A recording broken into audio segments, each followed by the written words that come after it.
Bismillahirrahmanirrahim. Assalamu alaikum. I am from Trends High School and I am the teacher of class 7. Subject English. Students, it's our lecture number 11. جیسے کہ ہم نے previous lecture میں 9 poem start کی تھی، میں نے آپ کو اس کا انٹروڈکشن اور ووکیبلری ورڈز کروا دیے تھے. اس کا مین آئیڈیا رہتا تھا، لیکن وہ کروانے سے پہلے آپ کو جو آپ کے منتھلی ٹیسٹ کے سلیبس کا حصہ ہے وہ آپ کو ریوائز کروا دیں. آپ کے سلیبس میں پوئم ایڈونچرز آف ایزابیل اور light in the night include ہے، جو کہ منتھلی ٹیسٹ میں آپ سے ٹیسٹ کی صورت میں لیے جائیں گے. تو 9 کو کمپلیٹ کرنے سے پہلے ہم اپنے انہی چیپٹرز کو اگین سے ان کی ریویژن کر لیتے ہیں. تو سب سے پہلی پوئم ہے ایڈونچرز آف ایزابیل. یہ پوئم اوگڈن نیش نے لکھی ہے. اوگڈن نیش ایک امریکن پوئٹ تھے اور انہوں نے بہت سی پوئمز لکھی ہیں. اس پوئم میں نے آپ کو بتایا تھا کہ ایزابیل ایک لڑکی کا نام ہے جس کی ملاقات جب سب سے پہلے ایک بیئر سے ہوتی ہے اور بیئر اس کو کہتا ہے کہ میں بہت بھوکا ہوں اور میں تمہیں کھا جاؤں گا، لیکن ایزابیل اس سے نہیں ڈرتی، نہ ہی چیختی ہے اور نہ ہی بھاگتی ہے، بلکہ بڑے ہی آرام سے اپنے ہاتھوں کو دھوتی ہے اور سیدھا بیئر کے پاس جا کے اس کو کھا جاتی ہے. اس کے بعد جب ایزابیل کی ملاقات ایک چڑیل سے ہوتی ہے اور چڑیل اس کو کہتی ہے کہ میں تمہیں بصورت ٹوڈ میں بدل دوں گی، اور ساتھ ہی اپنے فیس جو کہ جھریوں سے بھرا ہوا ہوتا ہے اور اپنے دانت جو کہ اس کے چمک رہے ہوتے ہیں ان سے اس کو ڈراتی ہے. لیکن ایزابیل اس کو دیکھ کے نہیں ڈرتی، نہ ہی گھبراتی ہے اور نہ ہی بھاگتی ہے، بلکہ وہ چڑیل کو ہی دودھ میں تبدیل کر دیتی ہے اور اس کو پی جاتی ہے.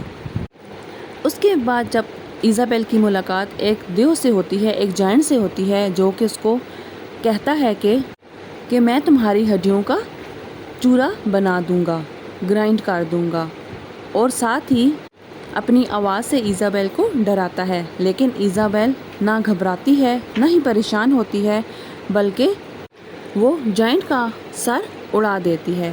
اس کے بعد لاسٹ میں جب ایزابیل کی ملاقات ایک پریشان کن ڈاکٹر سے ہوتی ہے، ڈاکٹر کے پاس ایک تھیلا دوائیوں سے بھرا ہوا ہوتا ہے اور وہ ایزابیل سے کہتا ہے کہ ان دوائیوں کو نگل لو، اس سے تم ٹھیک ہو جاؤ گی. لیکن ایزابیل یہ بات سن کے نہ ہی پریشان ہوتی ہے، نہ ہی بھاگتی ہے اور نہ ہی چیخ مارتی ہے، بلکہ الٹا انہی گولیوں کو لے کر وہ ڈاکٹر کا علاج کر دیتی ہے. اسٹوڈنٹس، تو یہ سٹوری جو تھی وہ ایزابیل کے متعلق تھی. یہ ایڈونچر سے بھری ہوئی تھی اور خیالاتی پوئم تھی، جس میں ایزابیل کو ایک قسم کے خیال کے ذریعے سے بتایا گیا ہے کہ اگر اس کے سامنے کوئی بھی مشکل آئے یا کوئی بھی چیز آئے تو وہ کس طرح سے اس کو ہینڈل کرتی تھی. اس کے ووکیبلری ورڈز بھی ہم نے کیے تھے، ان کی ریویژن کر لیتے ہیں. فرسٹ ورڈ از کیورنس، میننگ بہت بڑا گہرا. کراؤچ، خوشی سے چلانا. ہیڈیس، بہت بدصورت. پچ، تارکول. کونکوکٹر، بنانے والا. رینکور، عداوت. ریمینس، بہت بھوکا. سکیوری، تیزی سے قدم اٹھانا. سیلف ریلینٹ، اپنے آپ پر بھروسہ کرنا. اسپرنکلڈ، بکھرے ہوئے. زوی بیک، خستہ ڈبل روٹی. مین آئیڈیا ریویژن کرتے ہیں. Main idea, this poem is about the bravery of Isabel. یہ پوئم ایزابیل کی بہادری کے اوپر ہے. Actually this is an imaginary poem. جیسے کہ آپ کو میں نے بتایا تھا کہ یہ خیالاتی یا تصوراتی پوئم ہے. In which the Isabel firstly meet a large bear, جس میں وہ سب سے پہلے ایک بہت بڑے بیئر سے ملتی ہے. شی ایٹ ہم اپ، اور وہ اس کو کھا جاتی ہے. اینڈ دین کیم ٹو اے وچ، اور پھر اس کے بعد ایک چڑیل سے اس کی ملاقات ہوتی ہے. اینڈ اگلی جائنٹ، اور بدصورت جائنٹ سے یا دیو سے. شی کلڈ دیم بوتھ، اور وہ ان دونوں کو مار دیتی ہے. ان دی لاسٹ، آخر میں she meet with a troublesome doctor, اس کی ملاقات ایک پریشان کن ڈاکٹر سے ہوتی ہے. The doctor had a big bag full of pills. Doctor کے پاس ایک بہت بڑا بیگ ہوتا ہے جو کہ دوائیوں سے بھرا ہوا ہوتا ہے. شی ٹوکس آل دی پلز، وہ تمام دوائیاں لے لیتی ہے. And cause the doctors trouble, اور ڈاکٹر کی ہی پریشانی کی وجہ بن جاتی ہے. اسٹوڈنٹس، یہ ہمارے ووکیبلری ورڈز اور مین آئیڈیا کی ریویژن تھی. یہ کروانے کا مقصد تھا کہ آپ کو دوبارہ سے اس کی ریویژن ہو جائے دوبارہ سے ڈیفیکلٹ ورڈز جن کے میننگز آپ کو نہیں پتہ یا کوئی کنفیوژن ہے تو وہ آپ کی کلیئر ہو جائے۔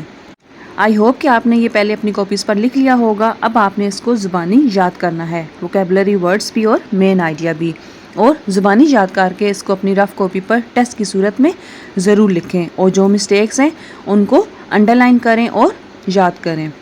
انشاءاللہ اگلے لیکچر میں ہم اپنے chapter light in the night کی ریویژن سٹارٹ کریں گے۔ اللہ حافظ۔